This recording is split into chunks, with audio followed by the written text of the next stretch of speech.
السلام علیکم۔ خود کو بے بس پا کر جب تم اللہ کے در پر جاؤ گے تو دل پکار اٹھے گا، یا اللہ میرا آپ کے سوا کوئی نہیں۔ حقیقتاً اللہ ہی تمہیں اپنے در پر بلائے گا۔ جن سسکیوں کو تم رات کے اندھیرے میں لوگوں سے چھپا لو گے لیکن اپنے اللہ سے نہیں چھپا پاؤ گے تو دل پکار اٹھے گا، یا اللہ میں بے بس ہوں، میری مدد فرما، کیونکہ میرے اس حال سے کوئی واقف نہیں لیکن اس حال سے آپ واقف ہو۔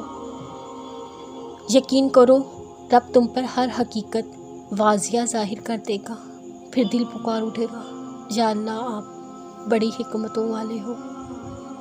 یقین کرو لوگوں کے لاکھ دھتکارنے پر بھی اللہ تمہیں نہیں دھتکارے گا، پھر تمہارا دل پکار اٹھے گا، یا اللہ آپ بڑا رحم کرنے والے ہو، یا اللہ آپ کا شکر ہے۔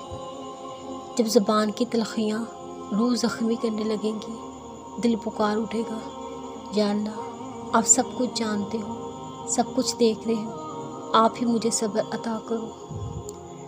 پتہ ہے تھک جانا مایوسی نہیں، تھک کر ہار مان جانا مایوسی ہے۔ تھوڑی سی دیری کو اللہ کا انکار سمجھ لینا مایوسی ہے۔ کیا معلوم اس دیری میں ہی تمہارے لیے خیر ہو۔ یہ سوچنا مایوسی ہے جب کسی نے مجھے معاف نہیں کیا تو میرا رب بھی مجھے معاف نہیں کرے گا۔ کیا تم جانتے نہیں وہ رب غفار ہے، یعنی درگزر کرنے والا، پردہ پوشی کرنے والا، پھر وہ تمہیں کیوں معاف نہیں کرے گا۔ یہ سوچنا مایوسی ہے کہ پتہ نہیں میری دعا قبول ہوگی بھی یا نہیں۔ کیا تم جانتے نہیں تم جس سے دعا کر رہے ہو وہ المجیب ہے، یعنی دعاؤں کو سننے قبول کرنے والا۔ پھر کیسے مایوسی؟ ایک دروازے کے بند ہو جانے پر ہر دروازہ بند سمجھ لینا مایوسی ہے۔